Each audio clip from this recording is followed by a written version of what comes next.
Hello बच्चों, आज मैं फिर से आपके सामने उपस्थित हूँ एक नई कहानी लेकर के। तो बच्चों, आज की कहानी है सबसे बड़ा मूर्ख। तो बच्चों, कहानी यूँ थी कि लगभग 400 वर्ष पहले की बात है। हमारे देश में मुग़ल बादशाह अकबर का राज था। वे बहुत न्यायप्रिय थे। उनके दरबार में 9 मंत्री थे जिन्हें नवरत्न कहा जाता था। बीरबल भी इन मंत्रियों में से एक था। वह बहुत चतुर और बुद्धिमान था। अपनी बुद्धिमत्ता और चतुराई के कारण वह अकबर की आंख का तारा बना हुआ था। एक बार की बात है, बादशाह अकबर के दरबार में एक व्यापारी आया। उसके पास अच्छे अरबी घोड़े थे। अकबर को घोड़े बहुत पसंद आए। उन्होंने सारे घोड़े खरीद लिए और उनकी कीमत देने का आदेश दिया। अकबर के आदेश से व्यापारी को 1000 अशर्फियाँ और दी गईं। व्यापारी से कुछ और घोड़े लाने के लिए कहा गया। व्यापारी 1 महीने में और घोड़े लाने की बात कहकर दरबार से चला गया। बीरबल भी दरबार में उपस्थित था। उसे बादशाह की यह बात अच्छी नहीं लगी, लेकिन उसने अपना मुंह बंद रखा और उचित अवसर की प्रतीक्षा करने लगा। कुछ दिन बाद ही बीरबल को मौका मिल गया। बादशाह अकबर अपने सिंहासन पर बैठे थे।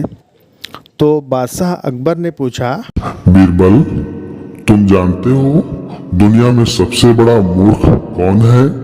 बीरबल ने कहा, नहीं जानता, लेकिन पता लगाकर बता सकता हूँ। अकबर ने पूछा, कितने दिन में पता लगा सकते हो? बीरबल ने उत्तर दिया, 1 माह में। अकबर ने समय दे दिया। 1 माह बाद बीरबल दरबार में फिर उपस्थित हुआ। उसका मुंह लटका हुआ था। उसका लटका मुंह देखकर अकबर समझ गए कि दाल में कुछ काला है। अकबर ने पूछा, बीरबल, बताओ दुनिया में सबसे बड़ा मूर्ख कौन है? बीरबल ने कहा, पहले मेरे प्राण नहीं लेने का वचन दीजिए। अकबर ने वचन दे दिया। बीरबल ने पूछा, हुजूर, लिखकर बताऊं या जुबानी? अकबर ने कहा, लिख कर। बीरबल ने जेब से एक कागज़ का टुकड़ा निकालकर अकबर की ओर बढ़ाया।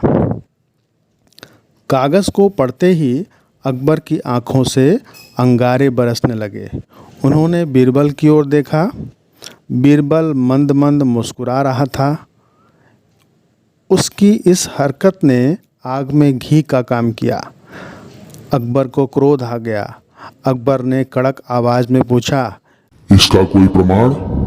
बीरबल ने कहा, मालिक, गुस्ताखी माफ। जिस व्यक्ति ने एक अनजान परदेसी को 1000 अशर्फियाँ दिलवाई हों, उससे बड़ा मूर्ख कौन हो सकता है? अकबर ने कहा, क्या मतलब? बीरबल ने बोला, महाराज, आज 1.5 महीना बीत चुका है, लेकिन वह व्यापारी घोड़े लेकर नहीं आया। अशर्फियाँ तो गई हाथ से। अकबर ने तमतमाए स्वर में पूछा, अगर वह व्यापारी घोड़े लेकर आ गया तो? बीरबल ने बिना झिझक उत्तर दिया, आपका नाम काट कर उसका नाम लिख दूंगा। अकबर को अपनी भूल का पता चला। उन्हें एहसास हो गया। उन्होंने उठकर बीरबल को गले से लगा लिया और बीरबल को 1000 अशर्फियाँ पुरस्कार में देने की घोषणा की। इसके साथ ही अनजान आदमी पर विश्वास न करने की कसम खाई। बीरबल का चेहरा खिल उठा। तो बच्चों, यह थी कहानी सबसे बड़ा मूर्ख। तो बच्चों, इस कहानी से आपको क्या सीख मिलती है? बच्चों, इस कहानी से हमें यह सीख मिलती है कि हमें कोई भी कार्य बिना विचारे, बिना सोचे समझे नहीं करना चाहिए।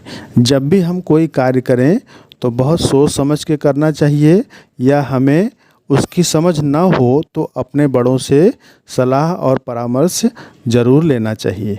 धन्यवाद।